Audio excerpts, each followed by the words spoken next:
আমরা ২৪-এর আন্দোলন দেখলাম। ২৪-এর যে গণঅভ্যুত্থান, এটা কিন্তু কোনো একক দলের কৃতিত্ব না বা কোনো ছাত্র সংগঠনের কৃতিত্ব না। এখানে সকল দল, সকল মত, সকল পথের মানুষ ১৭ বছরে ফ্যাসিস্ট সরকারের বিরুদ্ধে আন্দোলন করে রাস্তায় নেমেছে। ব্যক্তি বা কোনো দলের কৃতিত্ব এখানে না। কিন্তু ২৪-এর গণঅভ্যুত্থানের পর জামাত ইসলাম এবং এনসিপি এরা মনে করে এটা হলো তাদের একটা মূল বিষয়, যে এটাকে কেন্দ্র করে সেটা এগিয়ে যাচ্ছে, তারা একাই বোধহয় এটা করেছে। কিন্তু আপনি জানেন ১৭ বছরে আমি আমাদের দলের কথা যদি বলি, যে কত অসংখ্য মানুষকে হত্যা করা হয়েছে, আয়না ঘরে নিয়ে যাওয়া হয়েছে, গুম করা হয়েছে, এবং ইলিয়াস আলী থেকে শুরু করে অসংখ্য চৌধুরী থেকে শুরু করে অসংখ্য নেতা কর্মী কিভাবে একে হত্যা করা হয়েছে, এবং আয়না ঘরের ইতিহাসটা এখন আমরা দেখছি কি অবস্থা দাঁড়িয়েছে। তারপরে আমাদের এমন কোনো দলের নেতা কর্মী নাই যে ইফেক্টেড হয় নাই। আর যে ব্যবসা করতে ব্যবসা বন্ধ করে দেওয়া হয়েছে, যে দল করতো, দলের অ্যাক্টিভ একটা ছেলে তার ফ্যামিলির উপর আক্রমণ করা হয়েছে। এইভাবে নির্যাতন নিষ্পেষণের এমন একটা অবস্থা চলে আসলো যে সাধারণ মানুষ রাস্তায় নেমে পড়ছে।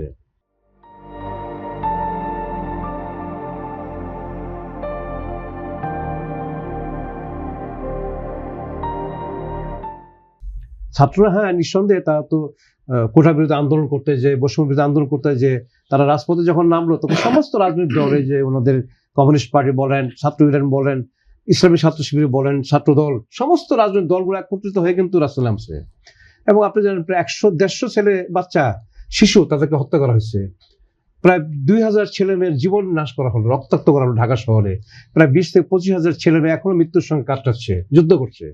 এরকম দলের না, কিন্তু সাধারণ মানুষ, এই যে শ্রমজীবী মানুষ বলেন, কৃষক বলেন, ফেরিওয়ালা বলেন, রিক্সাওয়ালা বলেন, মা বোনরা যেভাবে রাস্তায় নেমে আসছিল, এটা একটা ঐতিহাসিক বিষয়। বাংলাদেশের গণঅভ্যুত্থানটা এটা একক কোনো ব্যক্তিত্বের কোনো কৃতিত্বের বিষয় নয়।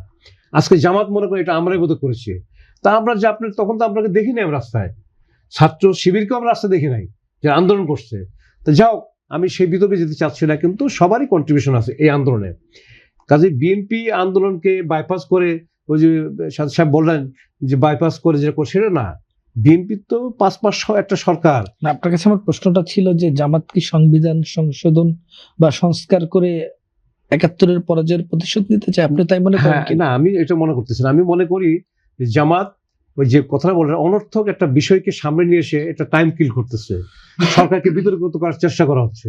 এবং সে মনে করতেছে যে সংশোধনী না এটা সংবিধানের সংস্কার, এই কথাগুলো বলে এমন একটা বিতর্ক তৈরি করবে যে মানুষজন তার পক্ষে রাস্তা নেমে যায়, এর চিন্তা করতেছে। কিন্তু কেন করতেছে এটা ভূ রাজনৈতিক কারণে হতে পারে, তাদের চিন্তা দৃষ্টিভঙ্গি থেকে হতে পারে, কিন্তু তারা মনে করে যে আমরা খুব পপুলার হয়ে গেছি।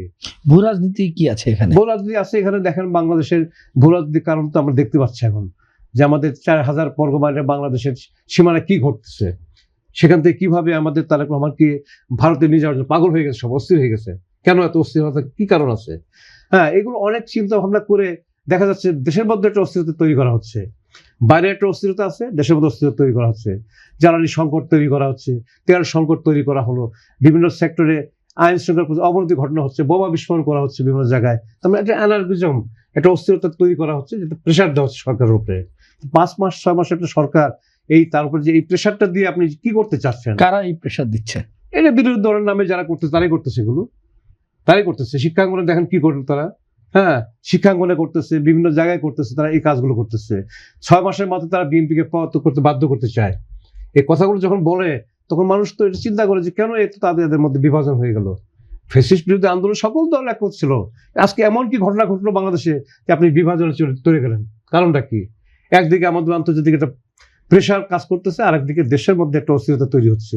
এই তৈরি হওয়ার মূল কারণ হলো যে আমাদের দেশটা স্বাধীন সার্বভৌম দেশ হিসেবে আছে।